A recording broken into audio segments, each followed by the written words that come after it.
दोस्तों ये आप सब देख रहे हैं, ये सारे पेज, ये इतना मोटा फोल्डर, ये सब पेजेस मैं आपको दिखाता हूँ प्रॉपर तरीके से। ये पेजेस और ये 3-4 रजिस्टर, ये सब कुछ जो भी है ना, ये सब डिस्क्रिप्टिव राइटिंग के लिए मेरे नोट्स हैं। और मैं चाहता हूँ कि कभी कभी मेरे से भी कुछ गलतियाँ हुई थी, काफ़ी टाइम लगा और तब जाके चीज़ें अच्छी हुई हैं, तो मैं आपको ये डायरेक्टली आपको प्रोवाइड कर दूंगा आपके जे के एग्ज़ाम के लिए। मैंने आपसे कहा था कि मैं आपको हर स्टेप पर आपकी मदद करूंगा।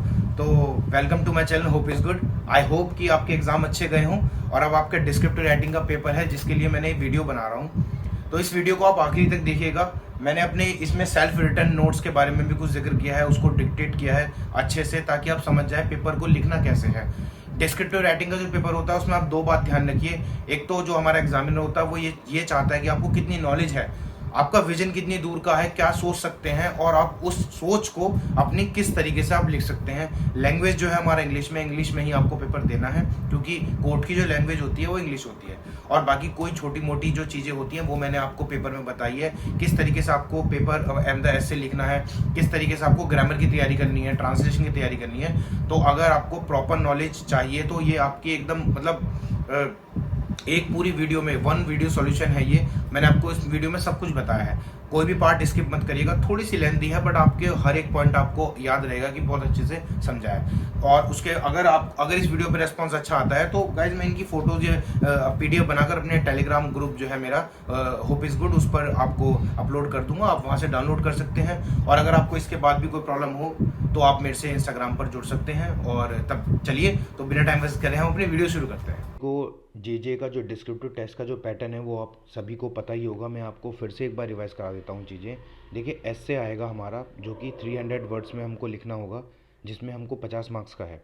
फिर आपका ग्रामर पोर्शन है जो कि 30 मार्क्स का है, और ट्रांसलेशन आएगी 25 वर्ड्स की जो कि आपकी 20 मार्क्स की होगी। ठीक है, ये आपका बहुत ही सिंपल पैटर्न है, कोई कॉम्प्लेक्स नहीं है, सारी चीज़ें इसमें क्लियर हैं। इस वीडियो में मैं आपको बताऊंगा कि आप ऐसे 300 वर्ड्स का कैसे लिख सकते हैं, काफ़ी जो आपका ल्यूक्रेटिव हो, आपको अच्छे मार्क्स मिल पाएँ। ठीक है, बाकी साथ साथ मैं आपको बताऊंगा कि जो ग्रामर है हमारा जो 30 मार्क्स का है उसमें आपको क्या क्या पढ़ना है, क्या क्या करना है, और ट्रांसलेशन आपको कैसे करनी है। तो वीडियो तो पूरी ऐसे के ऊपर है, बट मैं आपको ग्रामर और ट्रांसलेशन के बारे में बता दूं थोड़ा सा। देखिए, जो ग्रामर पोर्शन है हमारा 30 मार्क्स का है। ग्रामर का क्या मतलब होता है, जैसे कि आपको कोई भी सेंटेंस आप लिखते हैं जहाँ पर हेल्पिंग वर्ब, वर्ब या फिर नाउन, प्रोनाउन, इस तरह की चीज़ें, कंजक्शन, एडजेक्टिव, जो चीज़ होती हैं जिनसे हमारा पूरा एक सेंटेंस, पैराग्राफ बनता है, ग्रामर की हेल्प से बनता है। तो ग्रामर की आपको कितनी राइटिंग की नॉलेज है, ये एग्ज़ाम आपको उस चीज़ के लिए टेस्ट करेगा। तो आप ध्यान रखना कि आप ना क्या कर सकते हैं, आप नीतू सिंह की जो बुक है, नीतू मैम की, और दूसरी जो एसपी बख्शी है, उसमें ग्रामर की जो डेफिनेशंस है, जैसे कि चाहे वो नाउन की हो, प्रोनाउन की हो, या प्रिपोजिशन की हो, विद एग्जांपल्स आपको बहुत अच्छे से दी हुई हैं। तो आप कोशिश करिएगा कि आप उनके नोट्स बना लो खुद से अपनी लैंग्वेज में, क्योंकि कई बात होता है बुकिश लैंग्वेज जो होती है वो थोड़ी सी टफ होती है। अगर आप अपनी लैंग्वेज में उनके डेफिनेशंस, उनके एग्जाम्पल इस तरीके से तैयार करेंगे ना, तो आपका ग्रामर पोर्शन भी अच्छा हो जाएगा। ज़्यादा नंबर का नहीं है, 30 मार्क्स का है।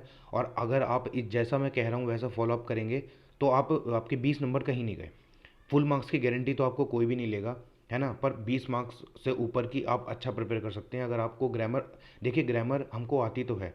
जो हमारा पेपर पहला हुआ था उसमें हमने एरर फाइंडिंग किया था, आपका एक्टिव पैसिव, ये सब चीज़ें ग्रामर का ही एक पार्ट है। बट जब ग्रामर को लिखने की बात आती है ना, तो थोड़ा सा हम लोग कॉम्प्लेक्स हो सकते हैं, वर्ड्स की कमी हो सकती है। तो एक बार आप उन बुक्स की, जो नाउन प्रनाउन वगैरह की इस तरह की जो बुक्स होती हैं, पूरी उनको पढ़ लीजिएगा, आपका वो पोर्शन कवर हो जाएगा।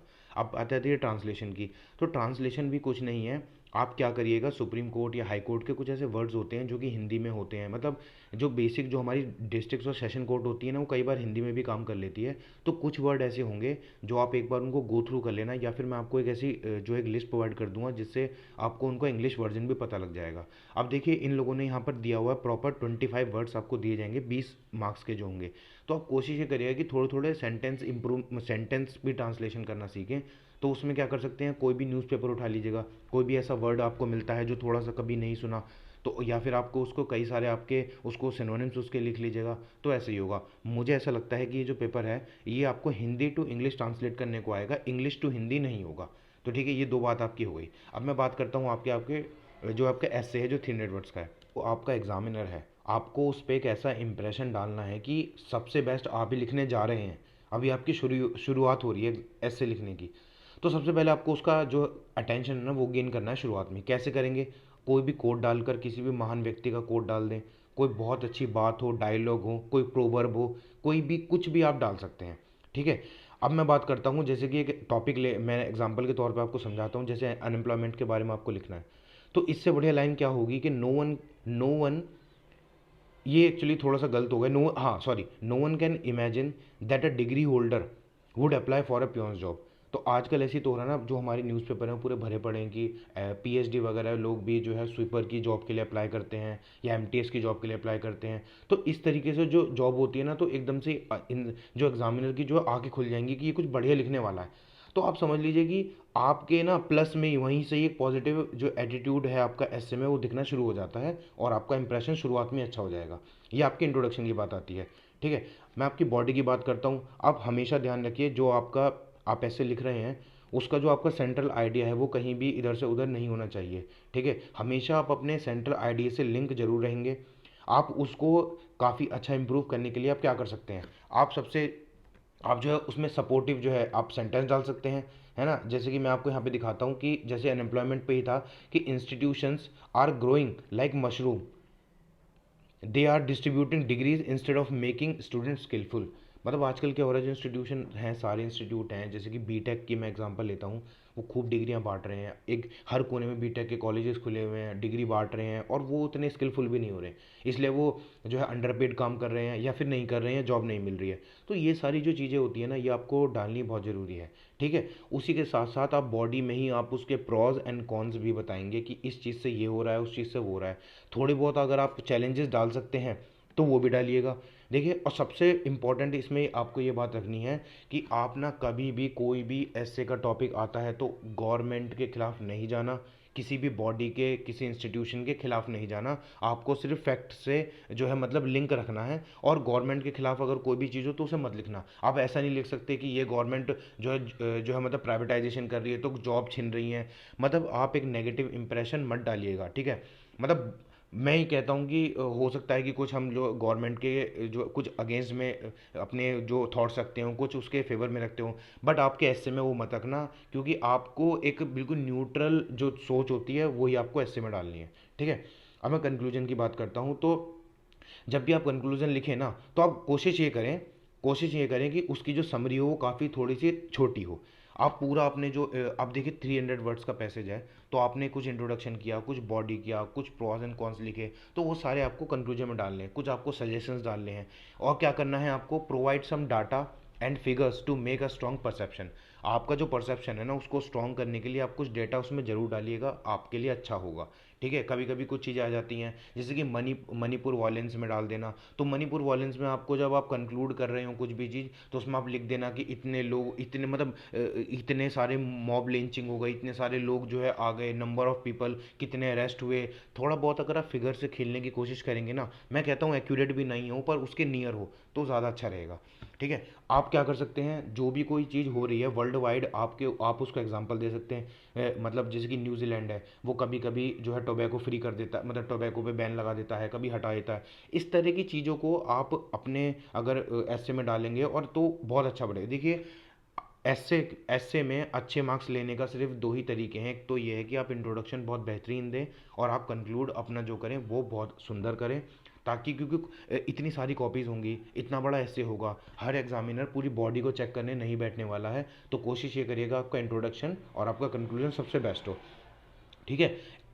हमेशा आप ध्यान रखिए, जो आपका जो पूरा एक जो एस्से है वो एक पॉजिटिव सेंस में और पॉजिटिव डायरेक्शन में जाना चाहिए। कोई भी आप नेगेटिव बात उसमें नहीं करें तो ज़्यादा अच्छा होगा। हमेशा ही यहाँ पे लिखा हुआ है मैंने, provide solution at the end. जब भी आप अपना एस्से को कंक्लूड कर रहे हो, बिल्कुल एंड में जा रहे हो, तो हमेशा एक सॉल्यूशन जरूर देना, चाहे वो किसी भी तरीके से हो, वर्ल्ड वाइड हो कि भाई ये नेशंस ऐसा कर रहा है, वी कैन ऑल्सो अडॉप्ट। ठीक है। फिर हम लिख सकते हैं कि क्यूमुलेटिव, हम लोगों को सभी को प्रयास करना पड़ेगा, तभी ये सोसाइटी में चेंजेस आएंगे। इस तरह की चीज़ें आपको करनी पड़ेंगी। ठीक है। तो आप एक अच्छा ऐसे तैयार कर पाएंगे। मैं आपको दो चार बातें इसलिए बता रहा हूँ ये इंपॉर्टेंट, क्योंकि देखिए जो डिस्क्रिप्टिव राइटिंग होता है उसमें बच्चों का वेरिएशन ज़्यादा देखने को मिलेगा नहीं। ठीक है।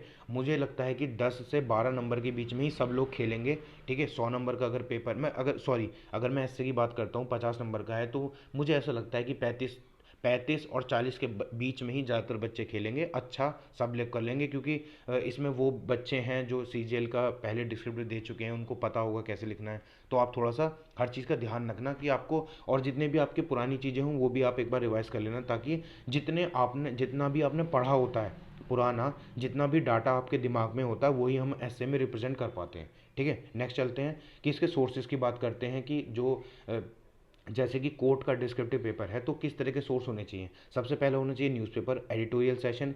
एडिटोरियल जो सेशन होता है उसमें एक तो, सॉरी मैं सेशन लिख दिया है यहाँ पे सेक्शन होना चाहिए। तो और डाटा कलेक्शन के लिए तो आप जो भी आप एक थोड़ा सा नोट्स बना रहे हो या फिर कोई ऐसे तैयार कर रहे हो, तो अगर उसमें कोई डाटा डालेंगे तो आप न्यूज़पेपर से डाल सकते हैं। तो अभी से ही शुरू कर दीजिए कुछ न्यूज़पेपर पढ़ना। ठीक है। हाँ, कुछ चीज़ें ऐसी इंपॉर्टेंट होती है, मैं आपको जैसे बता देता हूँ कि जैसे यहाँ पर आपका ये कोई भी आप यूट्यूब चैनल को फॉलो कर लीजिए।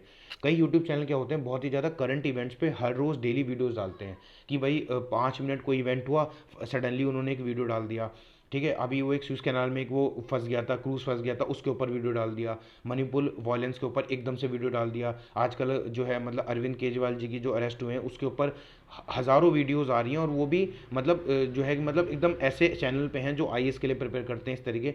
तो आप उनसे करंट टॉपिक की थोड़ी नॉलेज ले सकते हैं। जैसे कि स्टडी आईक्यू मैं हमेशा ही जो है लोगों को मतलब रेफ़र करता हूँ। अगर आप स्टडी आईक्यू आईएएस में जाके देखेंगे ना, तो हर 5 या 10 मिनट में कुछ ऐसी वीडियोस पड़ी होती हैं जिनसे आपको करंट इवेंट्स का पता चलता जाएगा। तो आप क्या करिए, अगर आपके पास जैसे कि समय की तो कमी होती है, सॉरी हाँ, समय की तो कमी होती है, तो आप क्या कर सकते हैं कि कुछ कुछ बड़े इवेंट्स को एक लिस्ट बना लीजिए, उनके ऊपर आप अपने टॉपिक तैयार कर सकते हैं। ठीक है। ठीक है, इसमें मैं आपको बता दूं, कोई आपके दोस्त यार ऐसे होंगे जो आईएएस की तैयारी कर रहे होंगे, जो मेंस लिखते होंगे, तो आप उनको भी अपना डाटा दिखाकर उनसे कॉपी चेक करवा सकते हैं अपनी, कितना आपका सही है, वो आपको जरूर गाइड कर देंगे। ठीक है। उसके बाद क्या करना है, जो आपके सुप्रीम कोर्ट के जो वर्डिक्ट्स होते हैं, मतलब कई बार क्या होता है सुप्रीम कोर्ट बहुत बड़े बड़े और हाई कोर्ट बहुत बड़े बड़े वर्डिक्ट्स देते हैं, तो आप इनके वर्डिक्ट्स को भी ध्यान रखना। जितने भी पिछले एक साल में जो कि हॉट इवेंट्स रहे हैं या सुप्रीम कोर्ट के जो वर्डिक्ट्स रहे हैं, उनको आप लिस्ट बना लेना और उनके ऊपर ऐसे लिखने की कोशिश करना, तो आपका ज़्यादा अच्छा रहेगा। देखिए, जितना आप पढ़ेंगे ना उतना आपका डाटा आपको बार बार रिमाइंड होगा। आप जब एग्ज़ाम दे रहे होंगे तो वहाँ आपके बहुत सारी बातें दिमाग में होंगी। 300 वर्ड्स तो क्या आप 600 में लिखने की कोशिश कर देंगे, बट वो तभी पॉसिबल है अगर आपने पढ़ा होगा। अभी मैं आपको अपने ऊपर ही ऐसे लिखने को बोल दूँ तो आप 300 वर्ड्स नहीं लिख पाएंगे, तो इसलिए ज़्यादा से ज़्यादा पढ़िएगा। अब मैं बात करता हूँ, हाँ, मैं अपनी तरफ से एक अरिहंत की एसए की एक बुक दे रहा हूँ, जो आप मेरे Telegram channel hope is good से डाल सकते हैं, मतलब डाउनलोड कर सकते हैं, वहाँ से पढ़ लीजिए। उसमें 151 एसए हैं, आपको नॉलेज हो जाएगी किस तरीके से हम ऐसे लिखें और किस तरीके से आपको परफॉर्म करना है एग्ज़ाम में। और आप कोशिश करिएगा कि आप चाहे टूटी फूटी इंग्लिश जैसे भी हो, आप एक ऐसे डेली लिखना शुरू करें, उसको किसी को दिखाएं, चेक करें, क्योंकि देखिए समय की कमी सभी के पास है, तो जो लोग तैयारी करते हैं उनके साथ अगर लिंक में रहेंगे ज़्यादा अच्छा रहेगा। ठीक है। और इस तरीके से आप और अगर आपको लगता है कि भाई ये टॉपिक मुझे नहीं आता, मुझे बिल्कुल लिखना नहीं आता, तो आप क्या करिए, उस अरिहंत की बुक से और एक थोड़ा सा एक वो ले सकते हैं, एक आइडिया ले सकते हैं किस तरीके से लिखना है। और मैं ये नहीं कहता कि सारे ये जो ऐसे हैं वो आप खुद ही बनाओ, कुछ उस पोर्शन से उठाओ, कुछ उस पोर्शन से जाओ, किसी का कंक्लूजन उठा लो, किसी का इंट्रोडक्शन उठा लो, ठीक है, किसी की बॉडी उठा लो, बॉडी में कुछ चेंजेस कर लो, कहीं अगर वोकेबलरी हार्ड लिख रही है तो उसको आसान कर लो। ऐसे ही मिक्स करके आप एक बहुत अच्छा ही एक ऐसे तैयार कर सकते हैं। और इसमें किसी के कोई खास ऐसे आपको अच्छा मतलब फ़ायदा नहीं दे पाता है। जो आप खुद से लिखेंगे वो आपको ज़्यादा याद रहेगा, ज़्यादा आपके दिमाग में रहेगा, ज़्यादा टाइम तक दिमाग में रहेगा, और वही आप एग्ज़ाम में अच्छा कर पाएंगे। ठीक है। मैं आपको एक मतलब सैंपल के तौर पे एक यूनिफॉर्म सिविल कोड का एक ऐसे अपना खुद का जो लिखा हुआ है मैं वो आपको पढ़ के दिखाता हूँ। देखिए, इसको में हो सकता है कहीं कुछ गलती हो तो आप रेक्टिफाई कर सकते हैं इस चीज़ को खुद से। देखिए, uniform civil code resonates with one country one rule to be applied to all the religious community. तो मैंने एक कैची लाइन यहाँ पर डाल दी ताकि शुरुआत अच्छी से हो जाए। अब यूनिफॉर्म सिविल कोड है तो इसका जो जिक्र है हमारा कॉन्स्टिट्यूशन में भी आर्टिकल 44 में, तो मैंने वो बात भी लिखी। The term uniform civil code is explicitly mentioned in part 4 article 44 of the Indian constitution. Article 44 says that the state shall endeavor to secure for the citizen a uniform civil code throughout the territory of India. However, the article 37 of the constitution itself make it clear that the DPSP shall not be enforceable by any court. Nevertheless, they are fundamental in the governance of the country. This indicates that although our constitution itself believe that a uniform civil code standard भी should be implemented in some manner, कहीं ना कहीं होना चाहिए implement. A uniform civil code means all section of the society irrespective of their religion shall be treated equally according to a national civil code which shall be applicable to all uniformly. Government of India, government GOA, government of India is the only Indian state. हाँ, Goa is the only Indian state to have UCC in the form of common family law. There are several laws which creates a fuss among people. Each religion has its own law which does not show uniformity and has several loopholes. Such laws are succession act, Hindus marriage act, ठीक है, यहाँ पे क्या लिखा है, sorry मुझे पता, हाँ, माइनॉरिटी एंड गार्जियनशिप एक्ट, ठीक, adoption and maintenance act, Muslim law, specially marriage act. Those different laws sparkles the debate. देखा, यहाँ पर कुछ ऐसे वर्ड्स होते हैं जैसे कि मैंने आपको यहाँ पर स्पार्कल्स बोल दिया, यहाँ पर यह वर्ड देख रहे हैं, यहाँ पर आप देखिए मैंने यहाँ पे जो वर्ड ये यूज़ किया है स्पार्कल्स, ये अलग से ही जो आदमी पढ़ रहा होगा ना उसको एक अलग ही इंप्रेशन डालेगा, तो आप भी कोशिश करिएगा कुछ ऐसे चमकीले धमकीले वर्ड आप उसमें डालें। तो these different laws sparkles the debate call to enact single law for a whole country. अब मैंने क्या करते हैं, ये मेरा इंट्रोडक्शन एक तरह का खत्म हो गया, क्योंकि मुझको 300 वर्ड में लिखना है तो थोड़ा तो होना चाहिए कुछ ना कुछ लिखने के लिए। अब आता है आर्ग्यूमेंट इन फेवर, तो जो मैं बोल रहा था प्रॉज एंड कॉन्स ये सब लिखने हैं। It will integrate India. India is a country which with many religions, customs, practices. UCC will ensure their integration more than since independence.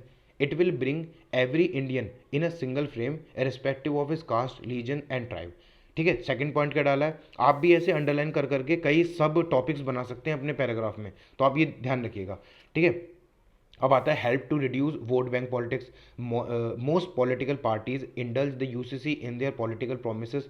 Once it is enacted it will reduce their vote bank politics, ठीक है। Personal law, और तीसरा point आता है personal laws are a loophole. Personal law require alternative judicial systems that still operate on thousands of year old values. UCC will bring a change, hence it will resolve these civil cases in every aspect faster or in a effective way. ठीक है, अब आता है यहाँ पे sign of modern progressive nation. It is a sign that the nation has moved away from caste religious politics, but our several growth has lagged behind. UCC will help society move forward and take India towards its goal of truly in developed nation. More rights to women. देखिए अब मैंने यहाँ पे rights मतलब women's के rights के बारे में भी यहाँ पे थोड़ा बहुत डाल दिया है। आप भी इस तरीके से ना अपने जो ऐसे है उसको वर्सेटाइल बना सकते हैं, काफ़ी चीज़ें लिख सकते हैं, बट हाँ सेंट्रल आइडिया से लिंक होनी चाहिए, इधर उधर नहीं जाना चाहिए। अब देख सकते हैं यहाँ पे religion personal laws are misogynist in nature. By allowing all laws to continue to govern the family, we are condemning all Indian women to subjugate, mistreat. UCC will help improving the condition of women in the society. ठीक है, अब last point क्या आता है, it promotes real secularism. UCC does not mean that it will limit the freedom of people to follow their religion, it just means that every person will be treated the same and all the citizen have to follow same laws regardless of their religion. ठीक है, अब यहाँ पर आता है, यहाँ पर ये थोड़ा सा एक पॉइंट और है, यहाँ पे मैं थोड़ा सा पढ़ नहीं पा रहा हूँ। यहाँ पे article 25 and 26 guarantee the freedom of religion. UCC is not oppose to secularism, it will produce more coherent legal system and will reduce the existence confusion and enable easier administrations of law। ठीक है, अब यहाँ पे देखिए मैंने अब एक conclusion की बात आती जा रही है, थोड़ा थोड़ा मैं कंक्लूड कर रहा हूँ, तो मैं चैलेंजेस भी यहाँ पर डाल रहा हूँ। मैंने अपने यहाँ पर आप देख सकते हैं, इससे मैं यहाँ पे लिखा था कि आप जो है बॉडी में ही चैलेंजेस भी डालेंगे, तो यहाँ पर मेरे देखिए चैलेंजेस भी आ गए। The task of the actual dividing a set of rules that will govern all community is a very formidable and tedious task. ठीक है, considering vast range of interest and sentiments. ठीक है, मिस इन्फॉर्मेशन अबाउट यूसीसी, मतलब ये सारे challenges है कि जो कई सारे रिलीजियस ग्रुप क्या होते हैं वो यूसीसी को काफ़ी गलत मानते हैं और उसके बारे में काफ़ी गलत लोगों को भी बताते हैं, तो लोग भड़कते हैं, तो इस तरह की बात यहाँ डालनी भी जरूरी है। तो minorities believe that it is way of imposing the majorities views on them. Lots of quiz inappropriate information has been spreaded through the people and political parties। ठीक है, अब थर्ड पॉइंट क्या था, lack of political will. Due to the complexity and the sensitivity of issues political parties dare to enact it considering the loss of vote bank, it will lead to politicization of UCC debate. यहाँ पे देखिए, ठीक है, खत्म हो गया। अब conclusion की बात आती है, तो कंक्लूजन तो आप, अगर आप कई सारे एसेस पढ़ेंगे तो कंक्लूजन बहुत सारे आपको मिल जाएंगे जिनसे आप अच्छा कंक्लूजन बना सकते हैं। और मुझे ऐसा लगता है कि काफ़ी जो एक सेम तरह के जो पैसेज होते हैं, ऐसे होते हैं, उनमें कंक्लूजन मतलब मोर और लेस सेम ही होता है। तो यहाँ पे भी आप पढ़ सकते हैं, जैसे कि progressive and broad minded outlook should be encouraged among people to understand the spirit of UCC. Education, awareness, and sensitization program must be taken. UCC should be drafted keeping in mind the best interest of all the religion. A community of enact jurists should be constituted to maintain uniformity, and case must be taken not to hurt the sentiments of any particular community. ठीक है, एक line और है यहाँ पर, as the matter being sensitive in nature, it is always better to consult with the religious group too. और ठीक है, अब यहाँ पर बिल्कुल एकदम फाइनल लाइन जो मैं लिखता हूँ यहाँ पर, India has a unique blend of personal law of Hindu Muslim Christian Parsis, there exist no uniform family related law in a single state book of the majority of them believe that the UCC is definitely desirable and would go a long way in strengthening and consolidating India nation's hood. तो आपको, आई hope कि ये आपको ऐसे समझ आया होगा, आपको पता लगा होगा कि कैसे लिखना है, और आप मेरे से भी अच्छा लिख सकते हैं, और अब मुझे पूरा उम्मीद है कि आप अच्छा लिखेंगे। और अभी भी आपको अगर कोई डाउट हो तो आप कमेंट आपके खुले हुए हैं, आप मुझे कमेंट में लिख सकते हैं, और जो भी आपकी हेल्प होगी। इस तरीके से मैंने बहुत सारे ऐसे लिख रखे हैं, तो अगर आपको और भी कुछ चीज़ें चाहिए हो इस तरह के नोट्स वगैरह, तो आप कमेंट, आप खुले हुए हैं, आपको मेरा इंस्टाग्राम हैंडल पता है, आप मुझे मैसेज करिए, मैं आपको वहाँ पर आपकी चीज़ें प्रोवाइड कर दूंगा। और अपने टेलीग्राम ग्रुप पर मेरी ये जो अरिहंत की बुक है वो भी आपको मिल जाएगी। तो और कोई गाइडेंस आपको चाहिए हो तो मुझे बता देना गाइज़, और तब तक के लिए अपना ध्यान रखिए, अच्छे से पढ़ते रहिए, और बाय, टेक केयर।